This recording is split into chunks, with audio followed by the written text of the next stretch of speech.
You think you can resist me forever? Tinubu growls, his voice filled with anger. I control everything in this town. If you don't give in, I'll make your life hell. No one will hire you. No one will protect you. You'll have nothing. His hands roam, growing more forceful. As Tinubu forces himself closer, Amira suddenly becomes very still. Her struggling stops, and her breathing slows. She closes her eyes briefly, whispering something under her breath, a quiet, ancient incantation passed down from her grandmother. Tinubu grew up in a wealthy, powerful family. His father was a well-known businessman who controlled much of the village's wealth. His upbringing instilled in him a sense of entitlement and superiority. From a young age, Tinubu was taught that money and influence could solve any problem. His father was a corrupt man, using his position to exploit people, and his mother was submissive, unable to challenge her husband's behavior.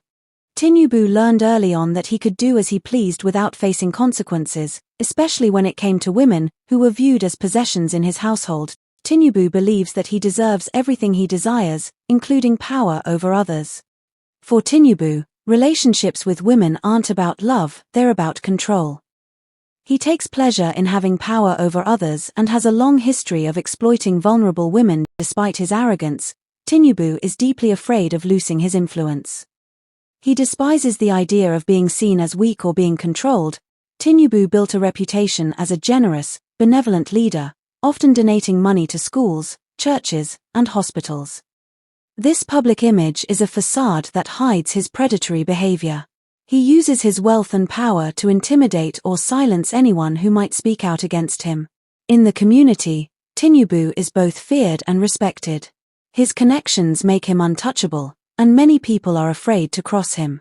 He uses this to his advantage, often bending the law and manipulating people to maintain his grip on power. Amira was born into a poor family. Her parents were hardworking, honest people, but their financial struggles meant that Amira had to grow up quickly.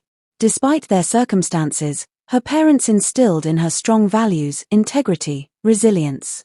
Amira's late grandmother was known in the village as a healer and someone with deep spiritual knowledge. Amira inherited some of this wisdom and powers, though she kept it hidden. Amira lost her parents early in life, which forced her to fend for herself. She had to navigate a harsh world on her own, learning to be tough and independent.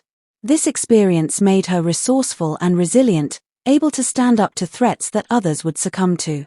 Despite her young age, Amira is a sharp, quick thinker. She values her independence and dignity more than anything else. Having faced many hardships, Amira has built emotional walls to protect herself. One day, a cultural festival which involves music, dancing, and food stall was held. This event took place in the town square. The entire community was gathered. The town square was decorated with colorful banners, and there's a lively, joyful atmosphere as people move between the festivities. Tinubu arrived at the event in a grand, showy manner, surrounded by his entourage. As a powerful figure in the community, people greet him with respect and admiration, some bowing or stepping aside to let him pass. He's dressed in luxurious traditional clothing, signifying his wealth and status, and takes every opportunity to remind others of his influence. Amira, in contrast, is dressed simply, perhaps wearing a beautiful but understated traditional outfit, blending into the crowd. She's working at one of the stalls, selling handmade goods. Her beauty and quiet presence naturally attract attention, but she avoids the limelight, focusing on her tasks. While moving through the crowd, Tinubu's eyes fall on Amira. She stands out to him immediately, not just for her beauty but for the calm and independence she carries. Unlike the other women who fawn over him, Amira's indifference strikes him, igniting his desire to possess her. Tinubu approaches her stall, pretending to be interested in the goods she's selling, but it's clear to both of them that he's really interested in her. His tone was charming, but there's an underlying arrogance. He assumes that, like others, Amira will be flattered by his attention. Tinubu begins by offering compliments. Such beauty should not be hidden behind this stall. You deserve more than this, he says, trying to charm her. He even bought something expensive from her stall, making a grand show of his wealth and generosity. Amira thanked him politely but didn't give him the attention or flattery he expected. Instead, she kept her responses brief, never giving him an opening to engage her further. Her cool, respectful approach subtly pushes him away, making it clear she's not interested. Tinubu, unused to rejection, is taken aback by her lack of interest. He tries harder, suggesting that she come work for him directly, offering her a better life. "A girl like you shouldn't have to work so hard. I can take care of everything," he says, thinking that his wealth will impress her. Amira, still composed, declines his offer firmly but respectfully. "Thank you, sir, but I'm happy where I am," she says, looking him in the eye, showing she's not intimidated.